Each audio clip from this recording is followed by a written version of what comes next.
Boa tarde, terceiro ano. Hoje eu estou aqui para gravar a aula do dia 8/4, né? E o conteúdo é de Geografia. Primeiro a gente vai fazer a correção, tá? Ok? De Geografia. Então a gente vai começar com a correção lá na página de número 16. Então a página de número 16 começa com aquela tabela bem grande, ó. Certo? E aqui está falando do quê? Dos trabalhos econômicos, trabalhos na cidade, né? Primeiro a gente viu trabalhos no campo, agora trabalhos na cidade. Complete o quadro escrevendo o nome de cada profissão na coluna correspondente. Então, professor, caixa de supermercado, telefonista, mecânico, operador de linha de montagem, agricultor, seringueiro extrativista e cozinheiro. Continuando, então. De novo, lá na tabela, número 1, professor. 2, caixa de supermercado. 3, telefonista. 4, mecânico. 5, operador de linha de montagem. 6, agricultor. 7, seringueiro extrativista. E o último, cozinheiro. Aí agora tem que fazer os xizinhos na parcela. Então nós vamos lá na tabela. Então nós vamos lá para o professor. Professor, ele é primeiro, segundo ou terceiro? Ele é o terceiro, né? Ele não é o primeiro da economia, não é o segundo, né? Ele não é o que faz a matéria-prima, ele não é o que transforma a matéria-prima. Ele é o que atende à população. Então, 3. E resposta cidade. Caixa de supermercado. Terceiro também e cidade. Telefonista, terceiro também e cidade. Aqui, o terceiro são os prestadores de serviço, né? Nós, professores, não plantamos nada, não produzimos nada referente à matéria-prima, porém, atendemos os cidadãos, né? No caso, os professores, os alunos, os pais. Mecânico, terceiro também e cidade também. Operador de linha de montagem. No segundo e cidade também. Por quê? O operador de linha de montagem é o segundo. Ele não planta, ele não traz lá da natureza, porém ele transforma para chegar o produto até a nossa casa, né? Número 1, agricultor é o primeiro e campo. Seringueiro é o primeiro e campo. E cozinheiro é o terceiro e cidade. Ok? Espero que vocês tenham conseguido acompanhar, porque a prof não tem como fazer uma tabela assim, vai ficar muito confuso, certo? Então, aí ele está pedindo na letra C para a gente avaliar onde tem o maior número de trabalho. Então, a gente observando, o maior campo de trabalho na nossa lista aqui é na cidade. Virou a página número 2. Analise o gráfico e depois responda as questões. Então, a gente está analisando o gráfico. Ali tem milhões de habitantes e os anos até o ano de 2010. O vermelho, o rosa, sei lá qual a cor ali, é áreas urbanas e o amarelo, áreas rurais. Então, em 1940 tinha mais na área urbana, mais pessoas na área rural do que na área urbana. Hoje, vamos chegar lá em 2010, tem mais gente aonde? Na cidade do que no campo. Qual é o tema representado no gráfico? Então, você teria que ler o título do gráfico. Distribuição das populações urbana e rural no Brasil. Essa era a resposta certa. Distribuição da população urbana e rural no Brasil. Isso é leitura de gráfico, a gente aprendeu lá em matemática. De acordo com os dados do IBGE, em 2010, a população brasileira estava concentrada na área urbana ou na área rural? Resposta certa, área urbana. Então a prof falou, né? As pessoas primeiro davam preferência de morar na área rural, trabalhavam na área rural, foi passando os anos, as necessidades foram diferentes e daí eles vieram trabalhar na área urbana, né? As pessoas não queriam mais trabalhar no campo, né? Por o trabalho na área rural ser um trabalho pesado, né? Tudo isso. Letra B. Não, letra B a gente já foi. Letra C. Em sua opinião, por que a maior parte da população vive na área urbana? Então, essa é pessoal, certo? Vamos lá. Cada um respondeu a sua. Virou a página, na página 18.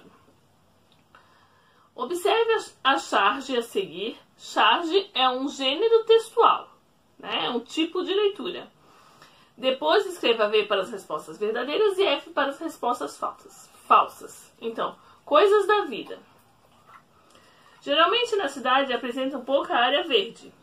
Geralmente as cidades apresentam poucas áreas verdes. Verdadeiro ou falso? Verdadeiro. A pouca quantidade de árvores nas cidades diminui a qualidade de vida dos moradores e dos animais? Verdadeiro. As cidades concentram edifícios comerciais e empresas prestadoras de serviço? Verdadeiro. Nos centros urbanos há poucos espaços disponíveis, o que resulta na construção de altos edifícios? Verdadeiro. Plantar árvores na cidade não ajudaria a qualidade de vida? Resposta falsa. Reescreva a alternativa falsa corrigindo-a. Então, você teria que fazer: plantar árvores nas cidades ajudaria na qualidade de vida. Página de número 19. Aprender é divertido. Seja no campo, seja na cidade, a ciência e a tecnologia vêm prolongando as mudanças na maneira de trabalhar. Será que alguns profissionais que existiam hoje podem deixar de existir? Quais profissionais você imagina que serão importantes no futuro? Converse com seus colegas, com base no estudo das unidades, crie novas profissões, considerando a importância da qualidade da vida das pessoas e preservação do meio ambiente. Então aqui era individual, né? Converse com seus colegas, então você teria que conversar com o pai e com a mãe, e considerando a importância da qualidade de vida das pessoas e da preservação do meio ambiente. Crie novas profissões. Então, essa também era individual. Então, seguindo, a gente vai começar lá na página de número 20, que aqui no 20 é relações entre o campo e a cidade. Então, assim, a gente viu o que tem no campo. Agora vimos o que a cidade nos traz também. Agora a gente vai fazer a relação entre ambas. Qual a importância do campo em relação a ambas juntas? Campo e cidade unidas. Então, ali vocês terão que observar a paisagem somente, certo? A circulação de produtos e serviços entre o campo e a cidade mostra a relação entre as atividades econômicas desses espaços. Para o ketchup que consumimos, a indústria precisa de tomates produzidos no campo. O agricultor, por sua vez, para cultivar os tomates, precisa de equipamentos e máquinas fabricados nas indústrias, que geralmente ficam nas cidades. De maneira geral, o campo produz os alimentos e as matérias-primas, e as indústrias transformam o que é produzido no campo em produtos para distribuição no comércio e na cidade. Então a prof já explicou isso, a gente já vem conversando, né? O campo e a cidade não se desligam, não tem como. A gente que está na cidade precisa dos produtores rurais para trazer o alimento de lá, a matéria-prima que vem de lá, para a gente poder ter na nossa casa. Que a gente vai aonde? No terceiro grupo, que é os mercados, né? A gente vai no mercado e compra e traz para casa. Então, é importante que vocês saibam disso, que não tem como se desvincular. Campo e cidade sempre estarão unidos. Em prol do quê? Em prol das pessoas. Lá no campo eles produzem a matéria-prima. Não importa, prof, nós só estamos falando de alimento? Não. A professora explicou. Se você quer comprar o que vem para fazer os móveis, vem da matéria-prima da natureza. Tudo que vem da matéria-prima retirada da natureza depende da questão das pessoas que trabalham com ela. E nós trabalhamos aqui na cidade, né? Moramos na cidade e trabalhamos dessa forma, cada um dentro da sua profissão, né? Então aqui, ó, tem a feira, né? Feira onde os comerciantes vendem as frutas e legumes produzidos no campo. E aqui tem o agricultor utilizando a tecnologia para plantar. Então a professora explicou. Antigamente o agricultor sofria bastante para fazer as plantações, né? Não tinha ferramentas, não tinha indústrias, não tinha máquinas. Hoje já não tanto, né? Algumas pequenas propriedades ainda assim, mas a grande maioria das indústrias grandes, né? Das grandes empresas, elas têm o maquinário. E quem produziu? Quem produziu foram as grandes empresas, os grandes, né? Os engenheiros, agora me deu soluço. Virei a página. Observe o esquema. Então, a prof não vai se prolongar. Por quê? Porque a gente já está falando sobre isso desde o princípio, que um complementa o outro. Campo e cidade. As novas tecnologias para o trabalho no campo favorecem o setor da economia denominado agronegócio. incluindo grandes e pequenas propriedades rurais. A agricultura familiar abastece a população com alimentos que são consumidos diariamente. Em média, 70% dos alimentos que chegam à mesa da população são produzidos pela agricultura familiar. Então, o prof também já explicou. A agricultura familiar é aquela que os membros da família trabalham, certo?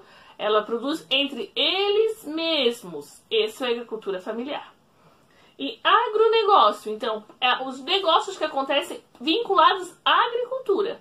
Então, as máquinas, as ferramentas, tudo para melhorar o agronegócio, que é o negócio da agricultura, negociação que envolve a agricultura, ok? Então, vocês observem a imagem ali, ó, vem do campo, né, os caminhões, aí vai lá, ó, está falando da plantação do ketchup de novo, né? Ali tira, chega na grande empresa e a grande empresa distribui para nós, na população. Então, de novo, cidade e campo não se desmancham, não tem como soltar essa ligação. Por quê? Porque nós da cidade precisamos do campo para o quê? Produzir os alimentos para que a gente possa consumir aqui. E o campo precisa de nós para quê? Para que nós produzimos para as empresas, grandes empresas, né? Os engenheiros, todas as pessoas de conhecimento, produzem máquinas e coisas que levem até lá, né? Que levem para eles para que a produção deles seja mais fácil e mais tranquila, ok? Agora, na página 23 e 24, vocês têm uma atividadezinha bem tranquila. Respondam, a gente vai conversando e corrigindo na próxima semana. É para fazer hoje tudo num vídeo só, tá? Ficou um pouquinho longo, mas eu acho que vai dar certo. Ali também vocês vão ter a atividade extra de português de substantivos, gêneros, femininos e masculinos.